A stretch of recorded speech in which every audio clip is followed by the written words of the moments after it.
Comenzamos. Los terremotos del pasado 24 de junio dejaron al descubierto las vulnerabilidades de Venezuela frente a los desastres naturales, pero también abrieron una oportunidad para replantear cómo se prepara el país para enfrentar futuras emergencias. Más allá de la respuesta inmediata, el gran desafío es convertir las lecciones que se supone nos debe dejar este tipo de circunstancias en capacidades institucionales permanentes que fortalezcan la prevención, la coordinación, la respuesta ante nuevos eventos, no solo en Venezuela, sino como una experiencia que pueda servir de referencia para otros países, incluso de la región. ¿Qué hace falta para que esta tragedia se traduzca en políticas públicas duraderas, en instituciones eficientes? Lo vamos a revisar con Miguel García. Es capitán de bomberos e ingeniero de seguridad y protección contra incendios con más de 35 años de experiencia en gestión justamente de emergencias, de materiales peligrosos, capacitación también internacional. Bienvenido, capitán. Gracias por aceptar estos minutos con nosotros.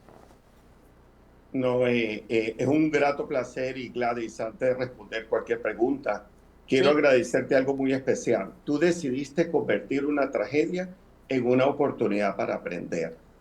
Creo que ese exactamente es el primer paso para construir instituciones más resilientes. Y yo creo que es lo mejor que podemos obtener de esto. Si hay alguien, porque además hay que poner en contexto a la audiencia, ¿no? Que conoce además de diferentes emergencias, porque las ha atendido además con esa experiencia como capitán de bomberos en Venezuela, ¿no? Casos como el de Limón, casos incluso estaba usted pequeño cuando comenzó todavía adulto joven, ¿no? En el caso espantoso de Tacoa. Pero en definitiva, pues ahí, trabajando en el terreno con circunstancias extremas y luego ya en una formación que vamos a conversar y revisar en esta entrevista. Pero me gustaría empezar por ahí, ¿no? Dentro de la larga trayectoria. em, ¿Qué fue usted concluyendo? E incluso esas circunstancias, ¿a qué lo fueron llevando a usted como profesional? Sí, fíjate, Gladys, muy interesante la pregunta porque suele ser casos atípicos donde, en mi caso, por mi padre ser comandante fundador de los bomberos del Estado de Yaracuy, en el año 58 crecimos mis hermanos y yo dentro del cuartel de bomberos. Eso era el sitio donde convivíamos. Y fuimos atendiendo emergencias, andando con mi padre y en cotación a esta situación de Venezuela.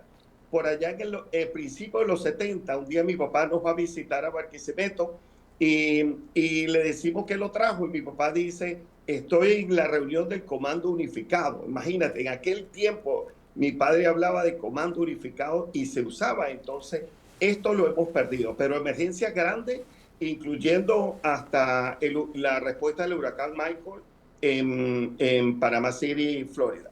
Ajá. Exacto, y a usted también lo fue llevando incluso, ¿no? A profesionalizarse más, justamente, a capacitarse más en esa visión estratégica de respuesta efectiva ante las emergencias, que al final también se aplica para un país que está en emergencia constante como Venezuela, con una crisis crónica. Exactamente. Empezamos como Boy Scout, Robert Scout, fuimos bomberitos juveniles, bomberos. Después nos graduamos, uno de mis hermanos y yo, en la primera promoción del YUCSI de Valencia. Nos empezamos alrededor de 298 estudiantes y nos graduamos 12 el 13 de septiembre de 1982. Luego fui a Europa a hacer mejoramiento profesional y al regresar de Europa tuve la virtud de venir a estudiar a Oklahoma State como parte del programa de beca Gran Mariscal de Ayacucho. Aquí me gradué, una vez que terminé, regresé y trabajé en refinería El Palito 2 años y volví a Estados Unidos. Acá fui instructor de la Universidad Texas A&M, donde entrenaba bomberos, policía y paramédicos en College Station, y mi área de responsabilidad era desde Waco hasta Brownsville. Mm. Sí, pero está dejando de comentar algo que es muy importante para lo que vamos a hablar, que es justamente esa capacitación ahora que ofrece, incluso internacional, ¿no? Para liderazgo efectivo, para lograr políticas públicas eficientes, no solamente a corto plazo para la atención de la emergencia, sino con esa visión a largo plazo, para que se convierta incluso en política de Estado para todo un país. Sí, muy importante. Es el sistema de comando. Es cómo las organizaciones se integran para que cada una haga su trabajo.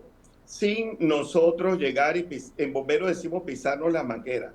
Cada quien hace su trabajo en su área de especialidad, pero debe haber solo un comando. El comando comienza sencillo y crece en magnitud dependiendo de la complejidad de la emergencia, desde un solo comandante en escena hasta una figura de comando unificado.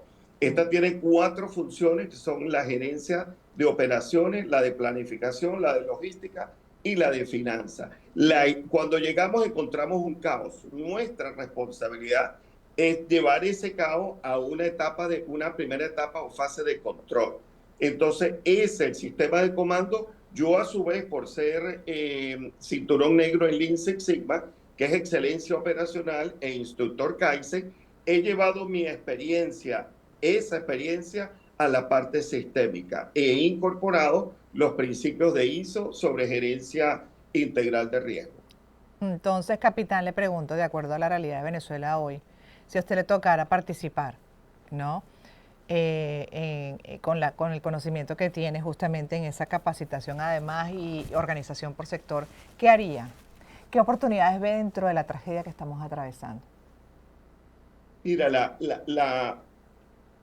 la oportunidad más grande es que nosotros tenemos que pasar de la experiencia individual, ese conocimiento individual que se va conmigo. Yo me muero hoy, eso se va conmigo. Nosotros tenemos que focalizarnos en el aprendizaje institucional, y ese aprendizaje institucional debe permanecer en el tiempo, y tiene que estarse actualizando y tiene que estarse verificando. Esa es la parte clave, porque si perdemos las instituciones, perdemos todo. Yo puedo responder una emergencia como bombero, pero si el policía no me deja actuar, yo no puedo hacer mi trabajo. Yo puedo solicitar que llegue la compañía de electricidad a cortar electricidad, pero si la compañía no llega, yo no tengo el trabajo. Si yo no tengo mis equipos, mi sistema, yo no puedo operar. Claro. Entonces, lo más importante es que pensemos más allá de lo individual, como el colectivo, como sociedad. Venezuela, ¿qué aprendió? Y Venezuela, ¿qué aprendió? Una pregunta que yo me hago siempre: ¿qué aprendimos de Tacóa, de Embrio, de la tragedia de Barca del 99, del 11 de septiembre, de Fukushima en Japón en el 2011 y ahora? ¿Qué hemos aprendido? Entonces tenemos que trasladar esa experiencia en aprendizaje sistémico, porque cuando nosotros trabajamos en sistemas, Edward Deming decía, el 94% de la causa raíz de las desviaciones, de la pretensión del diseño, reside en el sistema. No el bombero que está en el terreno, no el policía que está en el terreno. Somos los que tenemos la responsabilidad de diseñar e impactar ese sistema. Entonces nosotros tenemos que documentar, por ejemplo, tenemos que documentar objetivamente. No buscamos culpables, buscamos qué sucedió, cómo sucedió, qué hicimos, qué funcionó, qué no funcionó, rediseñamos, implementamos, verificamos y volvemos a actuar. Es un ciclo que no termina, porque es una continuación, es una mejora continua de los procesos. Claro.